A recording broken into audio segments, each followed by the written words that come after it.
Duh. Emang Ducati begitu indah ya. Di balkoninya Wantri memang kita pajang ada Desmo Sedici RR, Ducati Legendary dari tahun 2007. Produksi 2007-2008 mereka produksi Desmo Sedici ini. Lalu di sebelahnya ada Ducati Superleggera. Memang begitu indah ya. Apa kabar? Ketemu lagi sama gue, Benny Saputra dari Wantri Motorshop. Hari ini kita mau bahas motor masih Ducati, motor Ducati, tapi bukan dua yang merah itu. Ada sesuatu yang lain yang gue udah berhutang lama pengen bahas, tapi baru kali ini kesampaian karena masalah waktu dan juga kesibukan.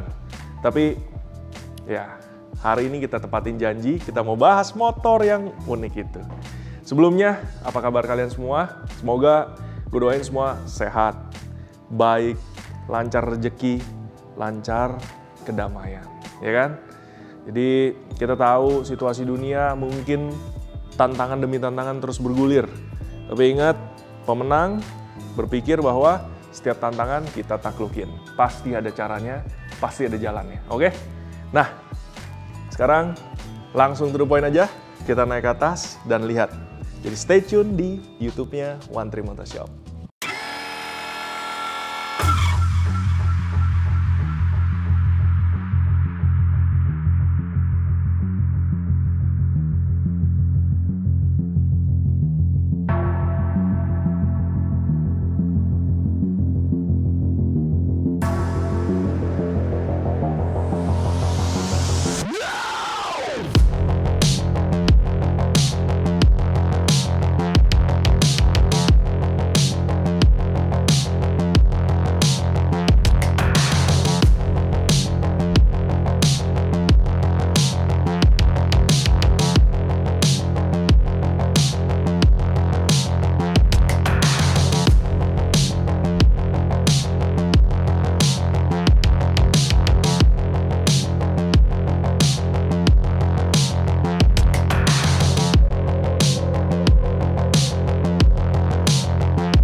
Oke, inilah motor yang akan kita bahas hari ini, Ducati Desert X. Suatu karya istimewa dari Ducati, suatu genre motor baru, dan suatu yang sangat spesial. Kenapa spesial, dan apa keunikannya, dan apa aja yang Wantri lakukan dengan motor Ducati Desert X ini? Nah, ini yang akan kita bahas hari ini. Jadi, kita akan bedah satu-satu, makanya siapin tempat duduk yang nyaman, siapin minuman, siapin makanan, pantau layar lo. Kita bahas satu-satu dari mana dulu nih? Modifnya atau motornya? Tentu motornya. Oke, kita bahas motornya dulu. Ini adalah motor baru dari Ducati 2022, motor genre terbaru. Saya sebutnya ini motor genre terbaru dan juga motor jenis terbaru. Sebelumnya, line up Ducati itu ada untuk urusan kayak begini, yakni multistrada. Multistradanya pun ada bermacam-macam, ada yang tipe multistrada biasa, ada yang enduro, ada yang Pikes Peak, ada yang 950, ya cc ya. Dan genrenya jadi superbike, monster, naked, scrambler, ada lagi genre yang hypermotard, terus multistrada, dan diavel, tourer. Ini adalah di segmen baru. Nah, ini yang menarik. Motor ini menurut saya perpaduan antara multistrada dan juga hypermotard. Ada alasannya kenapa. Ducati Indonesia secara resmi masukin motor ini, jadi kalian bisa dapetin di Ducati Indonesia yang sekarang ada buka showroom di Bintaro. Harganya off the road 600 juta something, 6xx lah, saya nggak tahu tepatnya. untuk sekarang ini, tapi 600 jutaan. Dan menurut saya harganya sangat worth of every penny. Kenapa? Karena motor ini begitu fun, begitu capable, dan juga punya karakteristik yang sangat kuat. Nah, ini yang sangat kuat, ini yang justru akhirnya jujur saya sangat jatuh cinta sama motor ini. Ducati Desert X ini punya wheelbase yang sangat panjang. Kalian bisa lihat sumbu rodanya depan dan belakang itu panjang, jauh. Oke? Rodanya dikawal belakang 18 inch, depan 21 inch. Basically kalau kalian lihat advertisement-nya, motor ini advertisement pertama kan dipakai sama 2 orang gitu, pakai baju full suit putih. Wah, elegan banget dah Ducati. Habis itu dipakai menembus gurun pasir. Menembus gurun pasir, dia kelak-kelok, loncat, terus ya macam-macam diterjang. Nunjukin apa sih kapabilitas motor ini untuk ibaratnya kapabilitas sebagai penakluk gurun rally Dakar. Karena kalau kalian lihat secara histori, dulunya waktu Cagiva dan Ducati masih satu, mereka pernah terjun di dunia rally Dakar. Kalau dibilang berprestasi, ada momennya saat mereka berprestasi, ada momennya saat mereka ya biasa-biasa saja. Tapi mereka mau comeback nih. Mereka mau comeback lewat motor ini yang sudah terdahulunya diisi oleh beberapa motor dari KTM, dari Yamaha Tenere 700, dan beberapa brand motor lainnya. Di Indonesia, kita udah punya Aprilia Touareg 660, kita punya KTM 790, 890, Adventure, kita punya yang satu segmen, apa ya? 3 itu sih ya, menurut gue 3 itu. Aprilia Touareg 660, Yamaha Tenere 700, dan ini. Dibilang satu kiblat, yes. Tapi apakah satu genre? Nggak fair. Kenapa? Karena Tenere 700 dan Touareg 660 hampir apple to apple, this one not. Kenapa? Dimensinya jauh lebih besar, lebih berat, wheelbase juga lebih panjang, cc juga 1000. Jadi beda. Tapi masih di kiblat yang sama. Nah, awal ceritanya gue tertarik sama motor seperti ini itu dari justru sering lihat-lihat, lalu sebenarnya awalnya saya itu naksir berat sama Yamaha Tenere 700. Habis itu jalan-jalan, ini cerita dulu ya, jalan-jalan waktu itu di acara pameran Intermot, di acara EICMA. Habis itu pas lagi kunjungan ke pabrik SW Motek, mereka cerita, mereka bilang, gue bicara sama David waktu itu, mereka kalau lagi open house di bulan Juni di SW Motek, mereka tuh kayak ngumpulin gather orang-orang dari benua Eropa dan juga dari seluruh dunia, riding, camping, dan di situ banyak ATPM yang buka booth for free, test drive dan lain-lain. Dan open house tahun 2000, saya lupa, 22, mereka tuh, 22 bener. Mereka tuh terkesima banget sama motor ini. Kenapa? Motor ini dites, diterbangin lah, di-ngebut kayak diapain, enak. Emang beneran enak. Nah, kita lanjut ke yang tadi, di iklannya, advertisementnya. Abis mereka bermain di gurun, mereka bermain di kota. Dan di kota pun mereka nunjukin bahwa motornya itu agility-nya enak, traction-nya enak, nyamannya masih dapat, long tourer-nya masih dapat. Nah, ini yang saya mau ngomong. Setelah saya pakai, setelah tes, it is. Motor ini menurut saya sangat spesial. Kenapa? Pertama, long wheelbase punya keuntungan stability. Dan motor ini jujur very stable. Memang ada kelemahan lah. Kalau kelemahan karena wheelbase, cara beloknya tentu berbeda. Saat kalian menikung, kayak tailnya ada ketinggalan gitu loh. Tapi overall butuh penyesuaian sedikit, langsung enak. Terus motor ini suspensinya. Suspensi depannya ini brandnya apa nih ya? Ada ditulis nggak? Nggak ada ditulis. Tapi suspensinya itu sangat amat baik. Sangat amat baiknya kayak gimana? Ini suspensi kayak big piston, long travel. You can see here, very long travel. Jadi apa nih? Gue sih nggak coba jumping, gue nggak bisa jumping. Tapi mereka coba jumping, motor ini can absorb. Terus kalau gue, ya kalau lu ngomongin tentang polisi tidur, jalan rusak, jalan lobang, sorry ya, depan sih nggak ada rasanya apapun. Yang belakang suspensinya juga ini masih standar, tapi rasanya bro, any obstacle kalau lu kenain itu nggak ada rasanya. Nah, bicara tentang suspensi, apakah cuma bicara tentang kenyamanan? No. Bicara tentang suspensi lebih ke, kalau saya bilang lebih ke confident dan juga traction. Yang lu selalu pengen sebenarnya dari suspensi yang mendukung kinerja motor lu adalah suspensi yang bikin lu confident, in control, comfortable, dan juga safe. Nah ini suspensi standarnya top banget. Gue saking, jujur ya, gue saking mau bicara banyak tentang Ducati Desert X, ini kayak otak gue udah penuh dengan banyak isi topik, jadinya omongan gue sedikit lari-lari, tapi ya coba kalian ikuti aja. Jadi ya, kita ngomong suspensi, salah satunya ini motor punya keunggulan.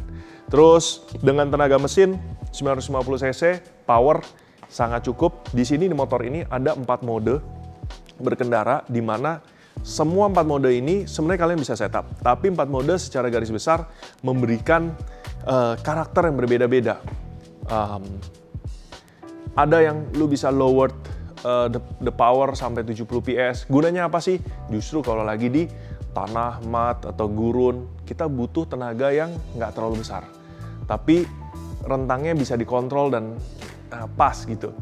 Kalau lu mau lagi di jalan, lu mau power besar, silakan taruh di sport ataupun semacam apa tuh, gue lupa satu lagi, nanti kita bahas. Itu tenaganya bener-bener berisi, bener-bener agresif. Jadinya kayak bawa motor Hypermotard 1100 yang sangat amat fun.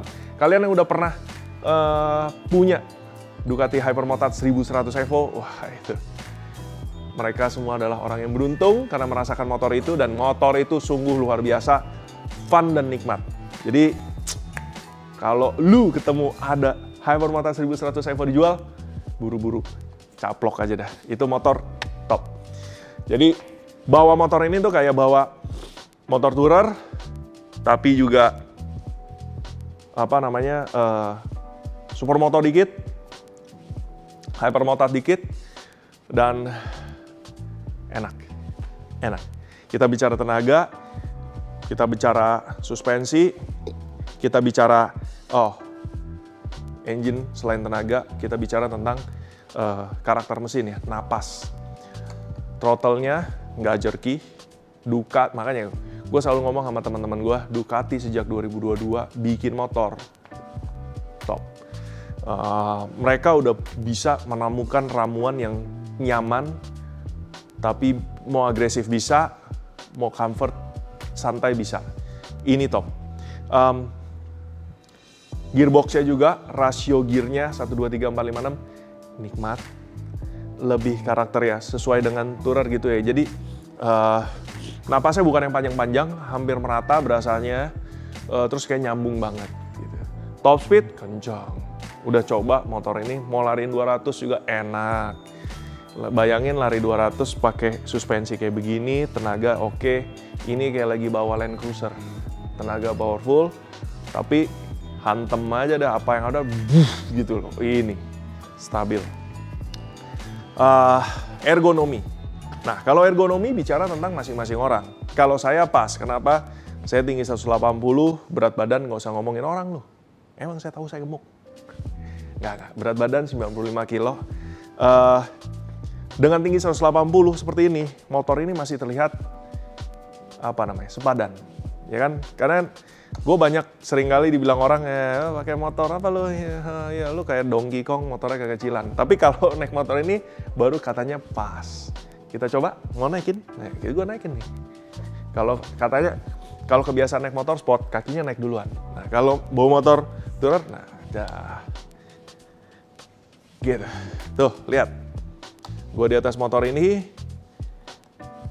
namanya apa ya? Posisi badan, postur.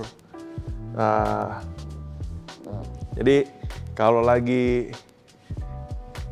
riding, ada kadang-kadang kita harus posisinya kayak begini. Ntar kalau lagi yang agak agresif, biasanya gue gini. Agak maju, nempel, terus kakinya bagian bawah lebih firm, atasnya yang luas. Dan megangnya ini lebih enak. Kadang kalau lagi bergaya nih, kalau mau difoto, asik. Bercanda. Aduh, kenapa anak motor jadi narsistik sekarang ya? Ya kayak gitu. Terus posisi enak, ini adalah jok standarnya. Mereka sebenarnya Ducati ada bikin jok yang rally seat, yang nyambung, konturnya juga berbeda. Tapi ini adalah jok standar ya, two-seater. Posisi stang juga sudah disiapkan untuk dual purpose. Ada F dan D, di mana ini untuk penyesuaian stang. Kalau lagi Anda mau pakai semacam on-road, dia sedikit tilt down. Tapi kalau lagi off-road, dia dibikin tilt up.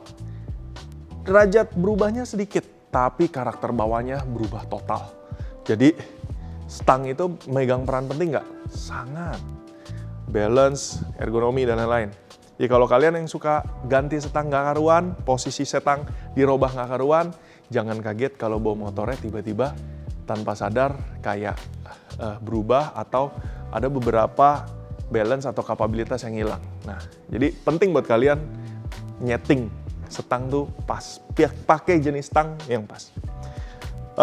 Apalagi ya, orang bilang Ducati mesinnya panas. No, Ducati Desert X ini mesinnya menurut saya nggak panas. Oh, nggak panas sama sekali? Nggak, ada panas, tapi panasnya wajar. Jadi water cooled dan pendinginannya oke. Mesinnya oke. Kita oli juga pakai yang bagus, jadi aman. Kita udah ngomong suspensi, kita ngomong brake system. Brake system motor ini, nah ini, motor boleh tourer, tapi bisa high speed. Kawalan remnya gimana? Master rem, ini by Brembo, tapi OE. Banyak dari kalian yang suka masih salah bedain, wah ini kan udah Brembo.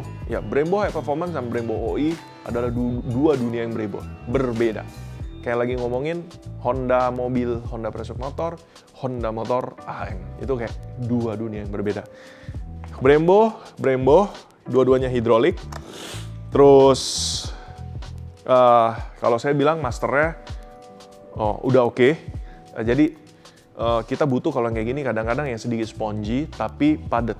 Nggak ambles. Terus, disc depan dikawal double disc. Size disc-nya juga lumayan besar. Semi floating, lalu kaliper menggunakan ini dari bawaan loh. Brembo GP 4RS. No, 100 mili pitch-nya, ininya miring, berarti ini adalah M50. Maaf ya, gue mengecoh kalian semua. M50, Brembo, udah dapet ya. Tapi kampasnya kampas biasa, center biasa. Yang belakang, kalipernya juga by Brembo. Tapi Brembo biasa. Brembo 2 piston. Di sini, disnya belakang gede. Nah, yang ini unik gini nih. Kalian lihat disnya. Disnya besar dan disnya tebal. Bertanya-tanya, kenapa motor ini punya dis belakang yang besar dan tebal? Wah, arahnya lebih ke arah rem belakangnya sering dipakai. Nah, tergantung dari purpose-nya kalian pakai motor ini. Jadi kalau dibilang rem belakangnya akan sering dipakai di motor ini, yes and no. Di beberapa cara lu bawa, lu butuh rem belakangnya. Jadi rem belakangnya ini udah disiapkan memang capable untuk melakukan cara berkendara di medan-medan tertentu yang emang membutuhkan rem belakang dengan intens. Terus master remnya tetap begini. Nah, kontur. Sekarang kita bicara looks deh. Looks motor ini menurut gua istimewa. Apalagi DRL-nya. Tunggu. Oh, ini apa nih nyala? Lampu depan ya? Nah, apalagi lampu daylight running light-nya nih. Daytime running light. Cicit. Gue bingung, udah berapa banyak orang ngomong lampunya kayak Minion. Ya, gua nggak bisa sih mengkorelasikan ke arah Minion karena gua nggak ngerti di mana hubungannya. Tapi ada anaknya, Matanya Minion. mata Minion ya? I don't know. Ada anak kecil datang, "Pah, motornya jelek, matanya kayak Minion." Pernah. Terus ada juga bapak-bapak, matanya kayak Minion. Pernah gitu. Tapi menurut gua keren. Ridernya unyu-unyu. Kayak, ya I don't know. Barney. Lampunya menurut gua keren. Ini lampu yang secara lens kayak satu utuh. Terus gayanya tinggi, kayak Dakar banget. Tapi double projector LED, ada DRL-nya juga lu bisa mainin posisinya. Ini lagi nyalain headlight low beam, lagi nyalain high beam, tuh high beam, Kayak mata ya? tuh ini lagi kalau agak ini lagi apa namanya DRL-nya terang. Tadi sorry ininya lagi dinyalain. High pass ya, tuh high pass. Jadi menurut gua lampunya ini adalah istimewa. Kenapa lampu begitu penting? Sama kayak di dunia mobil atau di dunia apapun atau di dunia kita manusia. Menurut gua mata adalah kacamata. Mata adalah pintu dunia. Apa bahasanya ya? Mata itu ada jendela dunia. Mata ada jendela dunia. Sama kayak di mobil dan motor. Gue selalu memperhatikan garis desain atau karakter lewat utamanya adalah eyes. Ngelihat karyawan, lihatnya matanya duluan. Ngelihat cewek nggak boleh, kan ngelihat bini boleh. Ngelihat barang, kayak motor maksudnya, matanya. Menurut gue ini karakter utama dari suatu kendaraan. Dan Desert X ini top banget. Tampilan mata ini merupakan yang paling gue suka. Selain dari postur siluet utama, panjang, gede, tinggi, kering, slim, nggak ribet. Warna putihnya sederhana tapi menurut gue looks really good. Fendernya simple di bawah. Terus ininya ya karakter motor-motor kayak Dakar lah ya. Terus ada windscreen-nya, ini speedonya ditaruh tegak. Ya emang karakternya, tangkinya besar seperti ini. Terus seatnya maju sampai ke depan kayak supermoto dan juga motocross. Panjang ke belakang, footstep-nya besar, bawaan dari motor sudah besar. Ada karetnya bisa dilepas, langsung gerigi. Pijakan-pijakan kakinya. Motornya sebenarnya ini kan udah pasangin part ya, tapi aslinya slim. Jadi kesimpulannya apa? Dari awal gue lihat motor ini gue langsung suka karena motor ini nggak banyak bacot. Dalam arti dia menjadi dirinya sendiri, motor yang sangat berkarakter. Terus juga gue suka simplicity-nya, tapi padat. Jadi motor slim, tapi padat. Semua benda di motor ini memang sesuai fungsinya dan sesuai ada ala kadarnya dan emang sudah diposisikan demikian oleh sang engineer. Dan smell it gitu loh. Rasa dari lu naikin motor ini lebih daripada apa yang lu lihat gitu. Jadi ini motor emang gua prediksi akan menjadi motor pilihan utama buat teman-teman yang mau emang motor yang kalau gue sebutnya ke teman gue bertenaga. Yes, gue paling fokus utama adalah handling, jadi suspensi capable, terus juga power capable, handlingnya enak, balance dari motor enak, dan motor ini punya karakter begajulan. Jadi begajulan tuh kayak lu bawa motor hypermotard yang prakpok, agile-nya tinggi, karakter engine brap. Lu mau nekuk kemana, ngerem langsung belok lagi atau apa, lincahnya bukan main, tapi sanggup. Jadi itulah, gue suka motor ini karena begajulan.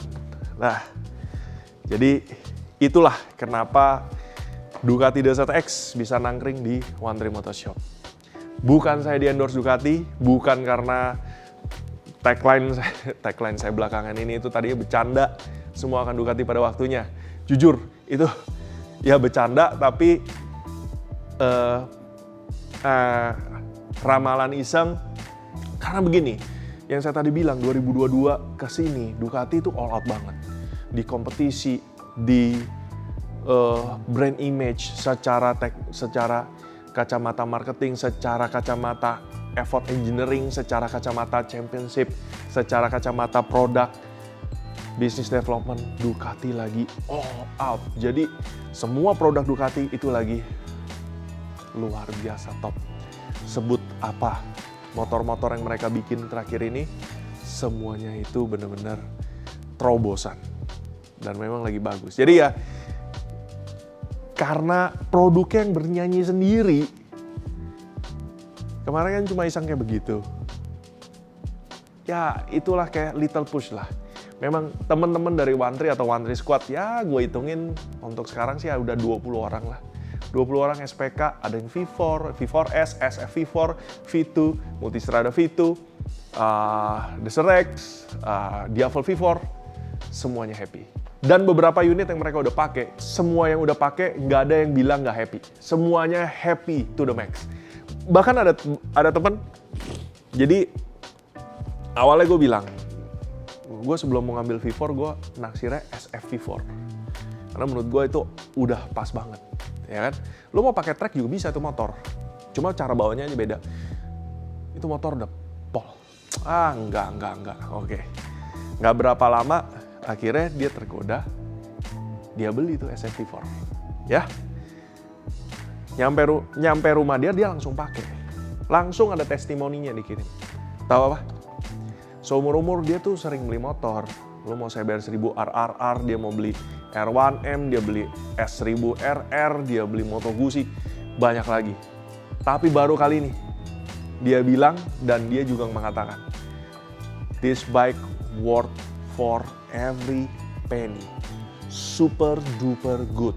Di suspension, electronics, handling, sound of engine. Cuma dia bilang dia nggak suka suara dry clutch-nya. Belum terbiasa. Kalau gue suka banget sama suara dry clutch-nya. Jadi, the product itself, yang jajaran motor Ducati itu sendiri yang bikin Ducati lagi naik daun. Ini yang penting. Mencapai prestasi bukan karena omongan belaka, marketing belaka, goreng-gorengan. Tapi emang produknya emang that good. Ini yang sejati. Jadi ya jangan kaget kalau Ducati belakangan ini melesat. Semua akan Ducati pada waktunya. Itulah kenapa gue ngomong begitu. Karena once you cobain motornya, nggak ada obat udah. Lu pasti butuh banget tuh motor gitu. Ya, itu kita ngomong seputaran tentang Ducati Desert X dan juga opini saya atau pendapat saya tentang motor ini. Saya tidak melebih-lebihkan, saya tidak mengurang-urangi. Saya tidak ada pesanan dari Ducati, saya tidak ada pesanan dari Bos Eja, Bos Dito, Om Jimmy, atau whoever. Saya tipe orang yang independen. Ini pure my opinion. Karena ini saya terbitin di YouTube saya, jadi ada yang bakal setuju, ada yang tidak, tapi itulah emang dinamikanya YouTube. Kita bisa post, decision akhirnya bukan tentang siapa benar siapa salah, tapi can you accept it or you don't accept it. Jadi ya, masing-masing opini. Tapi ini adalah opini pribadi saya, jadi emang tentang motor ini dan juga tentang Ducati. Nah, selesai kita ngomongin ini, kita lanjut dong, ya kan? Kita lanjut ke video part 2 tentang modifikasi yang kami lakukan di Ducati Desert X 2023 ini. Apa aja yang kami tambahkan, merek apa, barangnya apa, dan gunanya apa, tujuannya apa, ini yang akan kita kumpas tuntas di part 2. Jadi, stay tune terus, pantengin YouTube channel One Tree Motorshop. Ngomong gini gue yang salah lagi. Kita YouTube memang jarang ngepost. Mohon maaf, bukannya mau sembarangan. Cuma kan ya kita bikin post, seperti yang gue selalu bilang. Ya karena emang lagi pengen ngomongin sesuatu yang gue merasa berbobot dan layak untuk kita bicarakan. Karena ini layak disampaikan. Ya kalau beberapa kalian, gue penasaran sama kata Benny, lu coba. Silahkan coba. Kalau saya salah, silahkan bilang. Kelemahan motor ini cuma satu. Kalau saya, jalan jauh, seatnya ini agak, ya namanya juga buat agile, buat gabrakan ya. Emang seatnya nggak terlalu lebar-lebar amat. Jadi kadang berasa capek. Tapi menurut saya, ya beberapa motor banyak juga emang begitu. Kalau emang karena genrenya. Tapi cara healingnya gampang gue. Biasanya gue berdiri sebentar, duduk lagi, udah asik lagi gitu. Oke, jangan nyebar kemana-mana deh. Intinya kita akan lanjutin tentang modifikasi di Ducati Desert X ini di part 2. So, thank you for watching this video. Selalu doain, selalu support Wantri, dan saya juga berharap kalian semua sehat. Kalian bisa support kami juga, kalian bisa tulis di komen. Kalau emang ada kurang, apa yang perlu ditambahkan, apa yang saya salah bicara atau apa, silakan komen aja. Itu ada ruang opini terbuka, nggak ada yang benar dan nggak salah, tinggal kita saring aja kok nanti. Ya, stay tune, see you next video, dan salam sukses. Bye.